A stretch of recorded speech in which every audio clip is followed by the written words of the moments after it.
En aquel tiempo, muchos judíos que habían venido a casa de María, al ver lo que había hecho Jesús, creyeron en él. Pero algunos acudieron a los fariseos y les contaron lo que había hecho Jesús. Los sumos sacerdotes y los fariseos convocaron el Sanedrín y dijeron: ¿qué hacemos? Este hombre hace muchos signos. Si lo dejamos seguir, todos creerán en él, y vendrán los romanos y nos destruirán el lugar santo y la nación. Uno de ellos, Caifás, que era sumo sacerdote aquel año, les dijo: vosotros no entendéis ni palabra. ¿No comprendéis que os conviene que uno muera por el pueblo y que no perezca la nación entera? Esto no lo dijo por propio impulso, sino que por ser sumo sacerdote aquel año habló proféticamente, anunciando que Jesús iba a morir por la nación, y no solo por la nación, sino también para reunir a los hijos de Dios dispersos. Y aquel día decidieron darle muerte.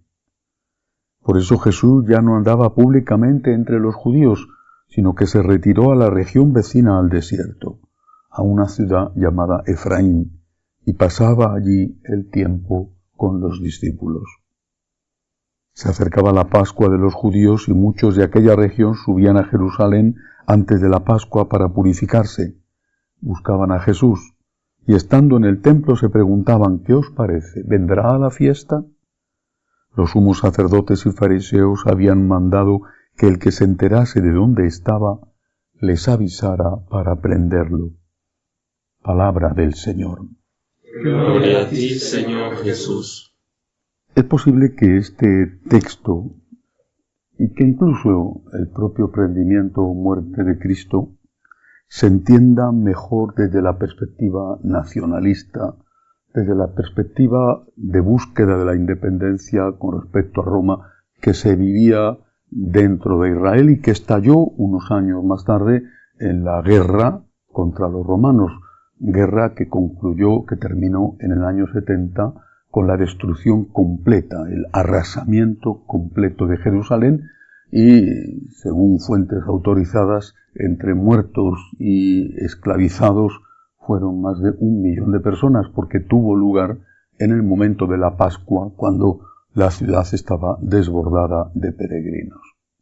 Había un sector, seguramente en todos los niveles, el pueblo, los comerciantes y posiblemente también dentro de los sacerdotes, aunque ahí menos numeroso, y sin duda dentro del grupo de los fariseos, un sector podríamos llamar nacionalista o independentista. Y había otro sector, los sumos sacerdotes especialmente, que querían mantener la situación con los invasores romanos mientras les dejaran a ellos tener una autonomía política, religiosa y sobre todo un control de la economía. Los judíos estaban extendidos ya en ese momento por todo el imperio y por fuera del imperio también, en regiones vecinas enemigas de Roma, como por ejemplo los persas. Los judíos eran expertos, comerciantes y también banqueros. Manejaban buena parte de la economía del imperio y por lo tanto había muchos judíos a los cuales no les interesaba una guerra contra Roma, una división interna en el pueblo. Bien, en ese contexto, que es importante tenerlo en cuenta para entender lo que pasó, por ejemplo, algunos consideran que la entrada triunfal en Jerusalén fue entendida por algunos como el punto de partida de la rebelión, cosa que Cristo de ningún modo quiso. En ese contexto es donde se va a producir la decepción de unos con Jesús y por otro lado el temor de los otros hacia Jesús. Decepción porque Jesús no era un político, porque Jesús no había venido para levantar ninguna bandera nacionalista, porque Jesús no era en absoluto y de ninguna manera un revolucionario. Jesús no era alguien que predicaba la violencia bajo ningún concepto y por ningún motivo. Esto fue una decepción para muchos. Repito, algunos consideran que la entrada en Jerusalén fue organizada y después se sumó el pueblo, naturalmente, pero fue organizada por ese grupo nacionalista para a partir de ahí poner a Jesús en el fondo como un títere, a un Jesús manipulado por ellos para emprender la mecha de la revolución contra los romanos. Pero los otros tenían miedo a que eso pudiera ocurrir, a que de verdad Cristo fuera diferente a ese hombre manso, tranquilo, pacífico, que hablaba de poner la otra mejilla, que hablaba de perdonar y amar al enemigo, y que en el fondo fuera un revolucionario camuflado. En ese contexto es donde se produce este diálogo dentro del Sanedrín, dentro del grupo de los sacerdotes, especialmente aquellos que tenían más influencia. Voy a volver a leer el texto. ¿Qué hacemos?, se preguntan. Este hombre hace muchos signos, hace muchos milagros. Esto debería haber sido suficiente para reconocer en él la mano de Dios y por lo tanto para reconocer en él al Mesías. Pero añaden, si lo dejamos seguir, todos creerán en él. No están diciendo todos creerán en él y perderemos nuestro poder. Todos creerán en él y el templo ya será sustituido por la nueva religión. No, dicen todos creerán en él y vendrán los romanos y nos destruirán el lugar santo y la nación.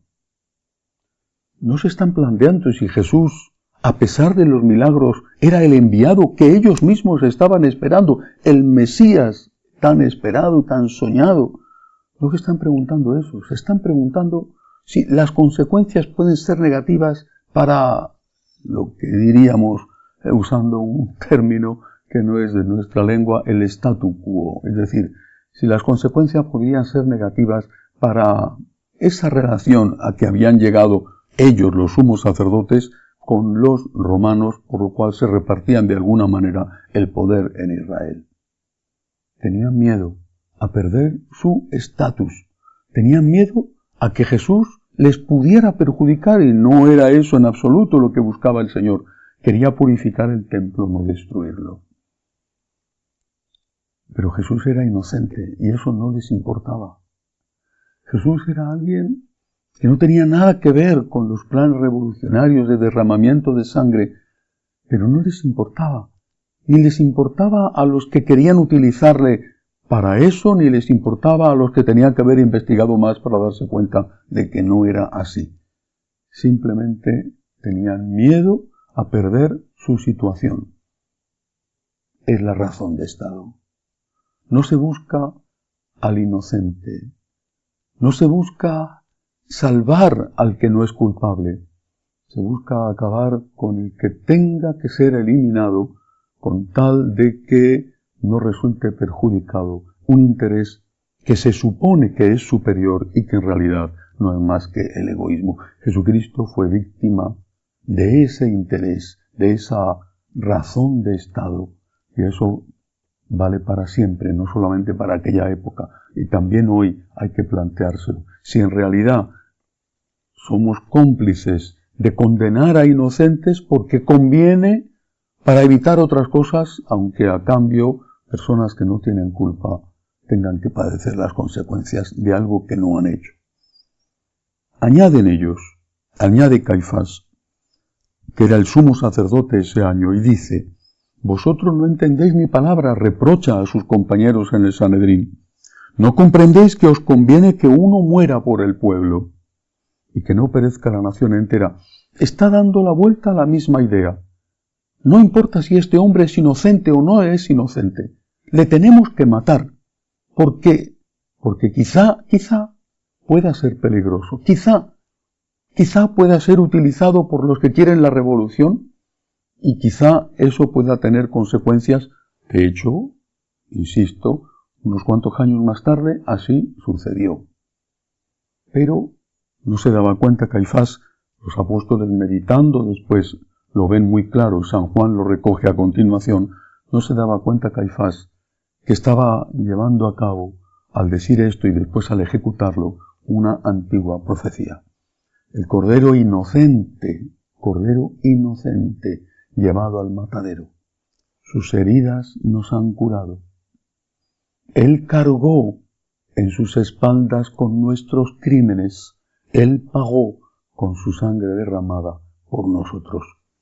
¿Por qué es importante todo esto? Porque muchas veces en la vida de cada uno de nosotros, pues muchas veces nos pasa que pagamos cosas y pagamos consecuencias de las que no tenemos ninguna responsabilidad o muy poca. Y sin embargo Dios también eso lo tiene previsto. Dios no quiere el mal y mucho menos el mal del inocente, pero sabe sacar un bien del mal cuando nosotros le dejamos trabajar. Decimos en España que Dios escribe derecho con renglones torcidos. Nuestro Señor murió siendo inocente. Aquellos le mataron, unos colaboraron a su muerte no defendiéndole cuando Pilato intentó salvarle, porque estaban decepcionados dado que no era el caudillo revolucionario que esperaban. Los otros le mataron porque tenían miedo a que sí lo fuera. Jesús era inocente. Murió sin tener culpa y sin embargo sus heridas nos salvaron. De aquella confabulación, de aquel contubernio que organizaron para acabar con el inocente, sin importarle si lo era o no, de aquello se obtuvo el mayor de los bienes. Cristo es nuestro Salvador. Y nos salvó muriendo en la cruz. Sus heridas nos curaron. Aprovechemos esto para confiar en Dios. Y también cuando sentimos que nos han interpretado mal o que nos están tratando sin la debida justicia, y nunca seremos tan inocentes como lo fue Jesucristo, pidámosle a Dios que de ese mal salga un bien para nosotros mismos, que sirva para expiar nuestros pecados y para purificarnos, y un bien para los nuestros, uniendo nuestra sangre inocente o nuestras lágrimas inocentes a la sangre y a las lágrimas de Cristo, que sirvan, que vengan en las manos de Dios para el bien de aquellos a los que queremos. Cristo va a morir por el pueblo, como dijo Caifás, no porque hubiera miedo a un levantamiento romano. Él no hubiera sido el causante. Va a morir por el pueblo porque Él era el Cordero inocente que tenía que derramar su sangre para nuestra libertad. Que así sea.